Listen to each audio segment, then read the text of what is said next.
इस वीडियो में हम क्लास 9th की एक्सरसाइज 1.2 संख्या पद्धति का संपूर्ण हल करेंगे। इससे पहले यदि आपने प्रश्नावली 1.1 की वीडियो नहीं देखी हो तो उसकी लिंक डिस्क्रिप्शन बॉक्स में दे रखी है। उसके द्वारा सबसे पहले आप 1.1 का संपूर्ण हल देख लें। चलें तो यहाँ पर आज का हमारा पहला प्रश्न है नीचे दिए गए कथन सत्य हैं या असत्य, कारण के साथ अपने उत्तर दीजिए। इसमें भी यहाँ पर आपको 3 प्रश्न दे रखे हैं और इसमें आपको बताना है कौन सा कथन सत्य है और कौन सा असत्य है। ठीक है, और उसका कारण भी आपको देना है कि सत्य है तो क्यों है और असत्य है तो उसका कारण भी क्या है। ठीक है, तो समय के लिए मैंने थोड़ा सा पहले ही लिख रखा है।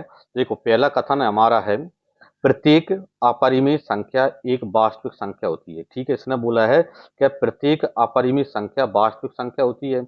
तो फिर यहाँ पर ये कथन सत्य है, क्योंकि यहाँ पर यदि आप देखें कि जो प्रत्येक अपरिमेय संख्या वास्तविक संख्या क्या होती है, क्योंकि वास्तविक जो संख्या होती है मतलब जो रियल नंबर होता है वो परिमेय और अपरिमेय इन दोनों से ही मिलकर बनता है। ठीक है, परिमेय संख्या और अपरिमेय संख्या दोनों ही इसके अंतर्गत आती हैं। ठीक है, वास्तविक संख्या जो होती है वो परिमेय और अपरिमेय दोनों को मिलकर ही बनती है। मतलब इसमें परिमेय संख्या भी वास्तविक संख्या होती हैं और अपरिमेय संख्या भी वास्तविक संख्या ही होती हैं। इन दोनों का संग्रह ही जो होता है वो वास्तविक होता है, इसलिए ये कैसा है, सत्य है।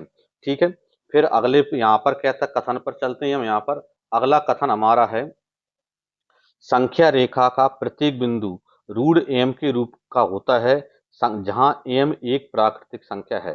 तो ये कथन गलत है यहाँ पर। ठीक है, कि संख्या रेखा का जो प्रत्येक बिंदु है वो रूट एम के रूप का होता है। ठीक है, क्योंकि यहाँ पर किन्हीं भी क्या है, रूट का मतलब ये है कि जो कोई भी यहाँ पर अपरिमेय संख्या है और दो अपरिमेय संख्याओं के बीच में अनंत परिमेय संख्या होती है, मतलब बिना रूट वाली संख्या भी उनके बीच में आती हैं। इसलिए ये कथन कैसा है, असत्य है। क्योंकि रूट जैसे उदाहरण के लिए लिया है कि रूट 2 और रूट 3 के बीच में यदि हम देखें तो अनंत संख्या होती है और उन अनंत संख्या में कुछ परिमेय भी होती हैं और कुछ अपरिमेय होती है, मतलब रूट वाली भी होती हैं और कुछ बिना रूट वाली भी होती हैं यहाँ पर। ठीक है, कथन तीसरा है प्रत्येक वास्तविक संख्या एक अपरिमेय संख्या होती है।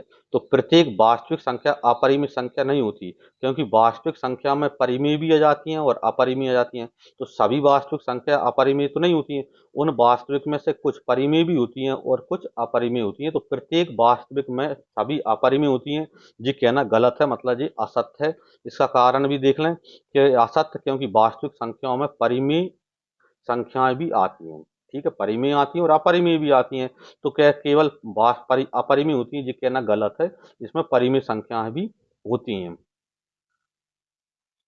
प्रश्न नंबर 2 है क्या सभी धनात्मक पूर्णांकों के वर्गमूल अपरिमेय होते हैं? क्या किसी भी धनात्मक पूर्णांक लें उसका वर्गमूल अपरिमेय ही होता है का? यदि नहीं तो एक ऐसा उदाहरण आपको बताना है। तो ये कैसा है, यहाँ पर गलत है। सभी धनात्मक पूर्णांकों के वर्गमूल अपरिमेय नहीं होते हैं। उदाहरण के लिए जैसे रूट 9 है तो रूट 9 का वर्गमूल 3 आ जाएगा, जो रूट से बाहर आ गए मतलब ये तो अपरिमेय हो गया।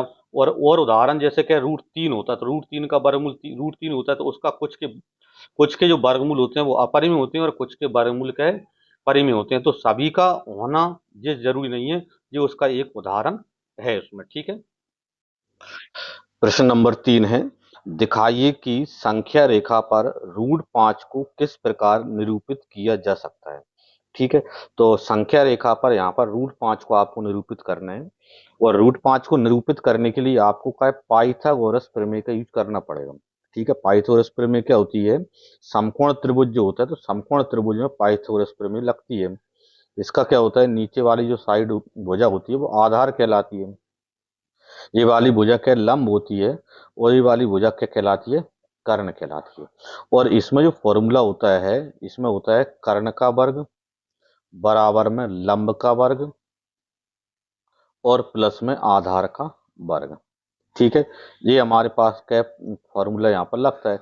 यदि कर्ण का वर्ग यदि हम हटाएं मतलब कर्ण वाली भुजा यदि निकालना चाहे तो बराबर क्या होगा, अंडर रूट में लंब का वर्ग और प्लस आधार का वर्ग। ठीक है, आधार का वर्ग इस तरह से है। अब जैसे हमको रूट 5 को इस पर दिखाना है तो रूट 5 जैसे हम यदि कर्ण ले रहे हैं, यहाँ पर क्या रूट 5 क्या है, कर ना जाए। तो रूट 5 को अपन कैसा लिख सकते हैं, रूट 5 बराबर में अंडर रूट में ऐसा लिखें दो संख्याओं के वर्गों के रूप में, मतलब जैसे यहाँ पर रूट 5 है तो इसको 4 + 1 लिख सकते हैं, 4 + 1 5 हो जाता है। यानी कि यहाँ पर हम इसको लिख सकते हैं, 4 को आप लिख सकते हो 2 का वर्ग और 1 को लिख सकते हो यहाँ पर 1 का वर्ग। इस तरह से आप इसको लिख सकते हैं।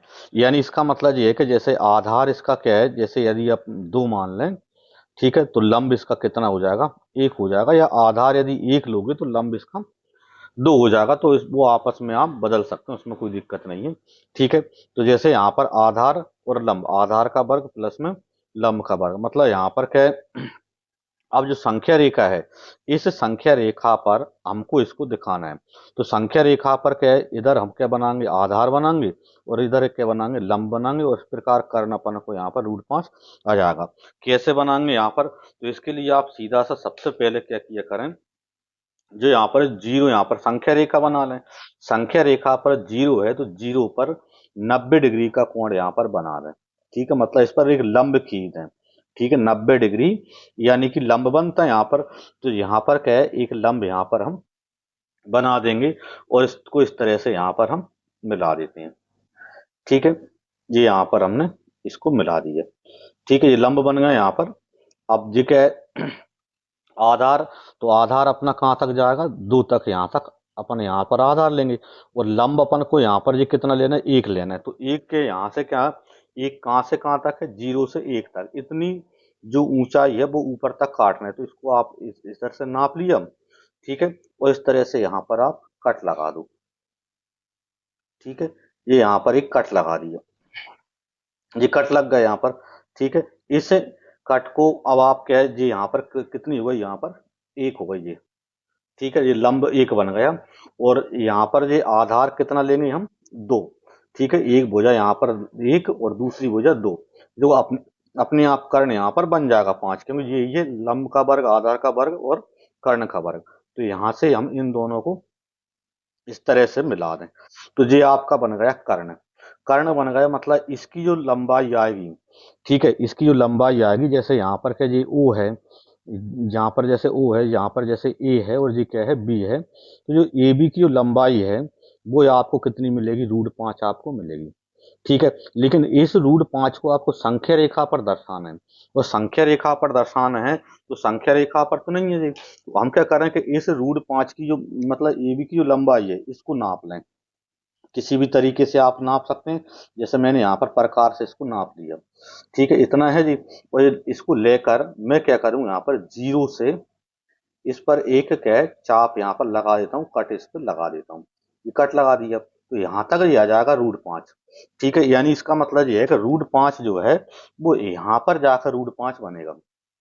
ठीक है, रूट 5 बनेगा, वो यहाँ पर बनेगा, तो रूट 5 यहाँ पर क्या है, रूट 5 आएगा। तो संख्या रेखा पर रूट 5 इस पॉइंट पर बनेगा, और यही हमको यहाँ पर मालूम करना था, संख्या रेखा पर जी आ गया उसमें। ठीक है।